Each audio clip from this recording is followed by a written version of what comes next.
My name is Kristi Gregory. I own Liquid Metal, which is a custom aluminum boat building business here in Sydney. I started in 2000, so 25 years in business.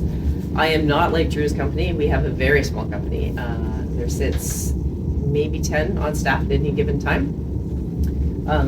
I'm actually surprised by how many of you don't own boats, which is why I don't know most of you. But on the Sydney industrial side, there's 3 major boat builders right now, actually. Titan, myself, and JR Marine, as well as I think at least 10 other companies that are falling under the marine sector. So we do boats, very custom, small boats ranging from 12 to 65 feet. I'm currently building for Vancouver Release a 45 foot that we're wrapping up. I'm building for Quebec Environment right now, a 20-footer. And then a private couple on Salt Spring is purchasing 27. So we have 3 journeymen on the shop floor, including myself, and 4 apprentices. Like Drew, we always have a hard time finding staff. We do tend to work together really well, though.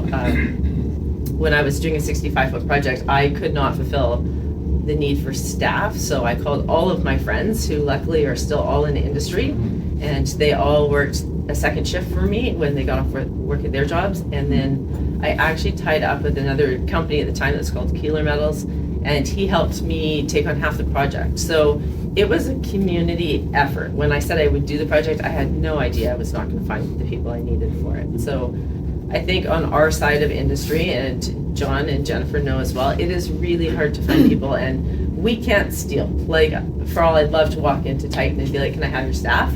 I can borrow, but I can't steal. So I think working as a community is pretty important for us, and I think we're just really lucky that the community is so big. As Gavin and I said, we didn't know about industry before we started, so. That's fabulous. Yeah. Great, thank you.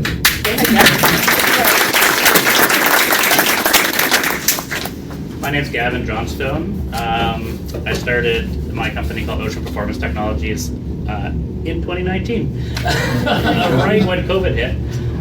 But I think, kind of touching up on what Drew said, before I talk about my company a little bit, I think really what helped my company kind of be as successful as it has and led me to where I am now, we just kind of hit 5 years, which is exciting, was the community, really, and the support of everyone in the community was incredibly helpful through mentorship as well. And Shelley will talk about Quadrant and the path through Quadrant. So incredibly community minded, which is amazing, and I think which really holds us all together and helps us all excel and push each other. Cool. Thank you. Try and be better. But my company is quite specialized. We specialize in electrical and electronics on yachts.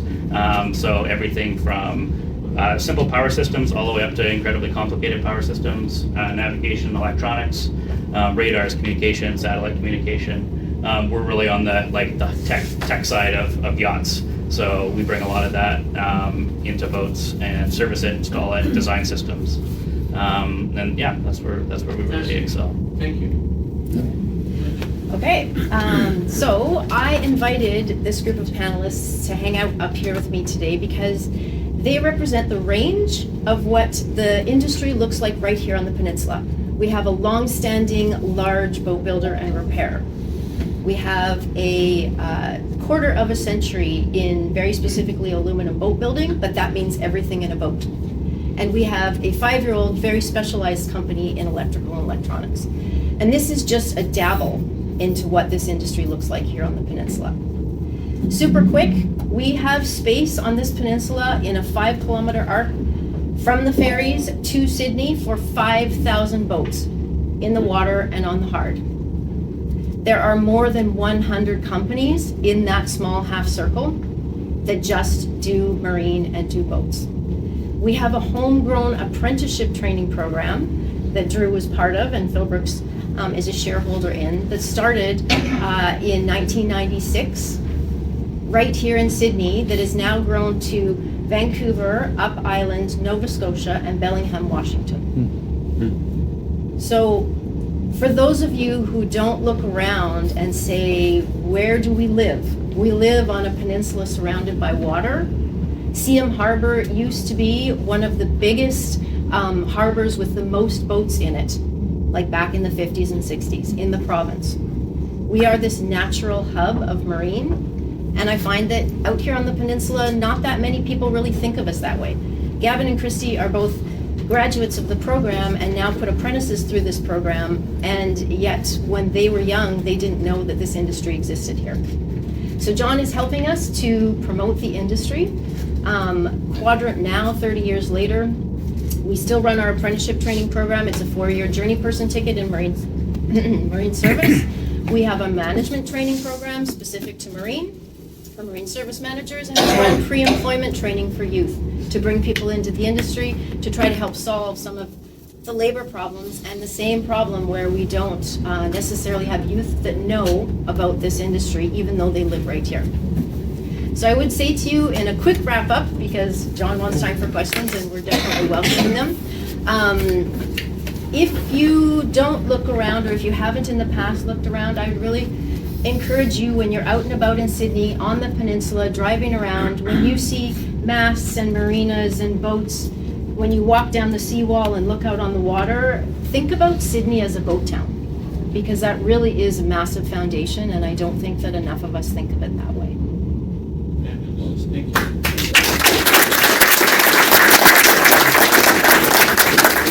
Questions? Hi, I'm Terry Oaken from town of Sidney. So I think what you've done, my background was in training and development, so I think what you've done with your industry is great. My question is about how does the training that you offer compare to, I know there's marine-related training at Camosun through BCIT, and does that relate at all to your sector, or is that completely different? I think that it relates absolutely. So in the marine industry, we have this joke that it would take 4 lifetimes to learn everything that you would see in a boatyard and a marina, to actually master all of it. So one of the things that happens is we take from other trades, but then we have to teach them marine on the job. So what the Marine Service Technician Apprenticeship is all about is this is the apprenticeship where people come and learn about boats, and not just one little part of it, but the whole boat. Because all of these tradespeople work together as a community, and the work of one specialized person can really impact another tradesperson's work on a vessel. So what happens largely at Camosun and a lot of what's done at BCIT and North Island College, those are operator training, so the SVOP programs. If you want to work on the ferries or you want to have Transport Canada certifications, those operator programs are operational in many different colleges and spaces. There's only one other apprenticeship program at BCIT that is marine specific, as in tradesperson marine specific, and that is marine mechanical, and it is dedicated to small engines and outboards.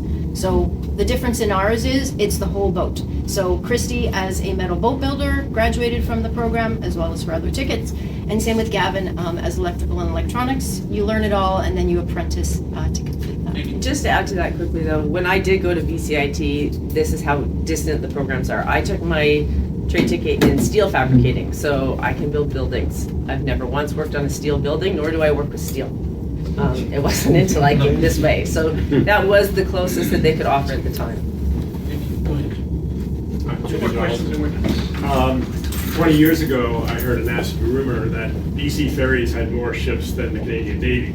I don't know if that was ever true, but as we all know, BC Ferries procures their ships either from Europe or more recently, it appears, from Asia. And what I would like to hear, maybe this industry is not tailored to that, maybe this is more somewhere else in Canada, but what is it going to take for Canada to develop the expertise and the infrastructure to build those size of ships in our own backyard, as opposed to procuring them internationally? My opinion, investment in training, investment in people, and a knowledge that this is an industry that it's careers, right? We're not just looking at part-time jobs or sort of fly by night. I'll do this for a little while. These are actually careers. They pay mortgages, they feed families, they allow people to live right here in one of the most expensive places in the country. If people knew that this was an option, it's an amazing trade. People come to it and they're so excited and they think, how come I didn't know about this? So I think that if we invest in promoting our industry so that people know that it's an option, and then we actually invest in training, That is something, again, it's a labor problem. We often say that on the small craft side, we're more of the support ships, et cetera, for like on the commercial side as well as pleasure.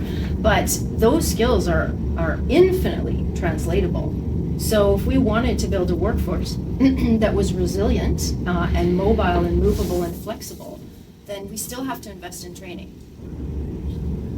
Our research has indicated, and this is where Elizabeth comes in, is that a lot of the focus for this new government will be around hitting that 5% military target and AM.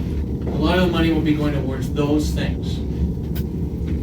We need to make sure those procurement opportunities arising from that come here. So that's where this whole community thing, this awareness piece is very important. Okay? So I'm really glad Elizabeth is here to hear that. Go ahead. Last question then. Yeah, I just want to have a shout out and thank you to Quadrant Marine for producing quality employees, that people are sensitive to their time. When you're spending over $100 an hour, they aren't wasting any time. I hope not. Thank you. So I'll end it up with a little anecdotal story. Some of you know that I, with about a dozen other manufacturers, set up an advocacy group called the Sidney Saanich Industrial Group. You guys remember this? We had speakers come to Scotty's Plastics and speak, and we invited politicians. We had Shirley Bond at that time, sort of doing anything and everything within the Liberal government. I'll never forget her statement. She goes, and she's from Prince George. She goes, I get off the ferry and I come into the legislature hundreds and hundreds of times. I had no idea there were these many businesses off the main run. Same with Marine. Okay, we'll end it there. Elizabeth, did you want to say something? No, I'm just deeply grateful. I've been meeting with Titan, I've been meeting with Liquid Metal, I've been meeting with the sector, and Bill Brooks has always been so helpful to educate. I am so furious at the failure to notice that we have this sector. I mentioned the luxury tax. Everybody here know about this craziness that we put on top of all the costs of producing vessels locally. The federal government decided to discourage people from buying boats by slapping a 10% surcharge on top of everything else. And it doesn't make any sense at all. So that's the thing I'm lobbying to end. I'm hoping this time around in this budget, you're going to be running a Buy Canadian strategy and help Canadian businesses and help small businesses. This just makes no sense at all. And I'm hoping I can convince them to take it off. See you in October. Thank you.